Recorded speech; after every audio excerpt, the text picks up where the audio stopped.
In the world of international shipping, where cargo containers crisscross oceans, carrying everything from coffee beans to medical supplies, few would suspect the one labeled infant nutritional formula to contain a secret that would unravel an international conspiracy. It began with what seemed like a routine customs inspection until agents discovered something chilling. Inside powdered formula meant for newborns was a substance that no infant should ever come near: pharmaceutical-grade cocaine. Welcome to Operation Baby Powder, a real-life story so bizarre, so layered in deception and corruption, it could be mistaken for fiction. But this is no thriller novel. This is a Curell Case Files exclusive.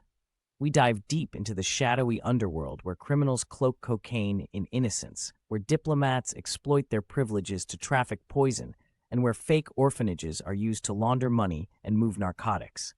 How did this global operation function so seamlessly beneath the noses of law enforcement?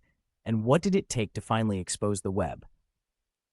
This is the story of betrayal, greed, diplomacy corrupted, and ultimately justice. Let's begin. It started like any other day at Port Mason, one of the country's busiest maritime entry points. Customs agents, trained to spot anomalies in mountains of paperwork, flagged a shipment from Ecuador marked as baby formula. The paperwork looked rushed, certain weights didn't align, and the declared value seemed off. It was enough to warrant a closer look. When the containers were opened, everything appeared legitimate. Sealed tins with printed expiration dates, complete with distributor stickers and nutritional data. But a field test inside the port's mobile lab revealed an unexpected chemical signature. The white powder within wasn't formula. It was over 95% pure cocaine, skillfully processed and chemically disguised to pass through basic screenings. Word of the bust spread like wildfire. Within hours, federal agencies were alerted, and Interpol was contacted. This wasn't just a smuggling case. It was the first clue in a transnational crime ring using humanitarian branding to traffic narcotics. As media headlines exploded with the story of cocaine in baby formula, the truth behind Operation Baby Powder began to unfold. The moment the narcotics were confirmed, a covert task force was formed. Homeland Security, the DEA, Interpol, and local intelligence agencies launched a joint investigation under the codename Operation Baby Powder. Early analysis of the port logs identified inconsistencies going back months, if not years. It was clear this wasn't a one-time shipment, it was a well-oiled machine. What investigators found shocked even veteran agents. Dozens of similar shipments had arrived across ports in the US, Canada, the Netherlands, and South Africa. All bore the same false markings: charitable exports, infant nutrition, medical donations. And behind them, shell companies with no physical presence and logistics firms with digital-only operations.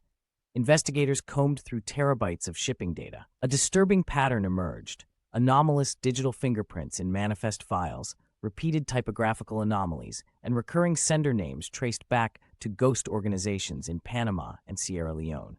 Embedded in this ocean of data were breadcrumbs, small but deliberate clues that eventually pointed to a broader network run by an international cartel known to authorities, the Solaz cartel.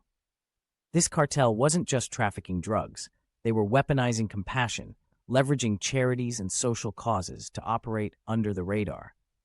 The question was, who gave them this level of access? When a shipping manifest was linked to a consulate transfer order from a South American embassy, alarms rang at the highest levels of government. Diplomatic pouches, normally immune to inspection, were suspected of moving the disguised drugs internationally. But how could authorities legally intervene? Investigators found their answer in the form of an anonymous whistleblower.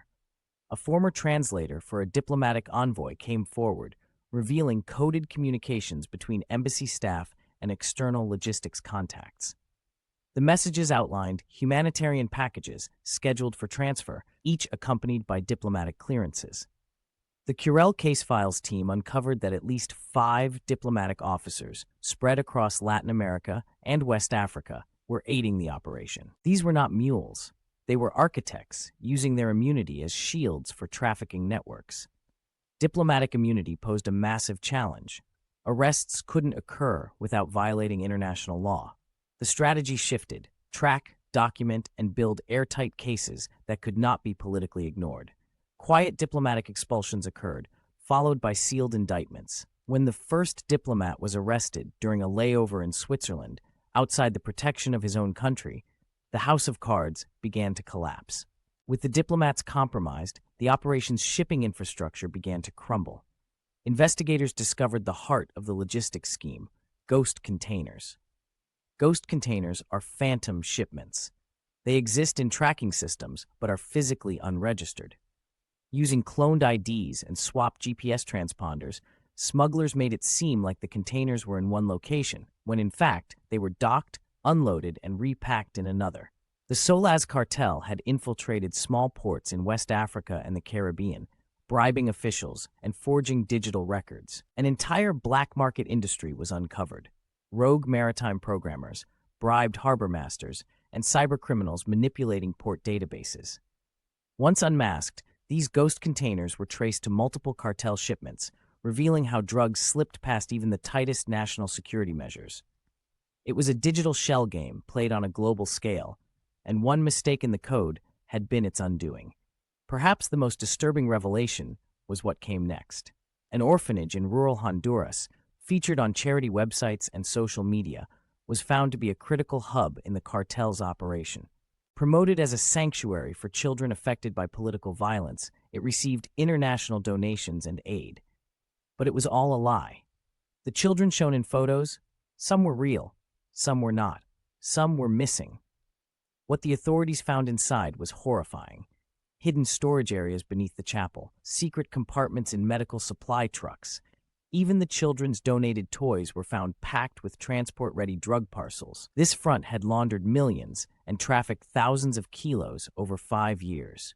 When Curell Case Files reporters interviewed aid workers in the region, they learned that anyone who questioned the orphanage's operation had been silenced or had mysteriously disappeared. This wasn't just criminal, it was evil, cloaked in charity. The walls began to close in.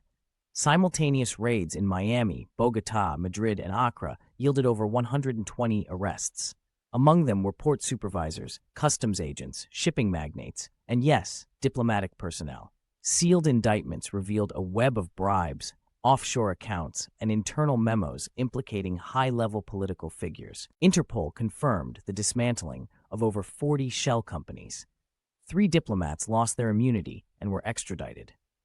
One former ambassador is now facing trial in The Hague for conspiracy to traffic narcotics across borders under protected cover. Justice wasn't just served, it was televised.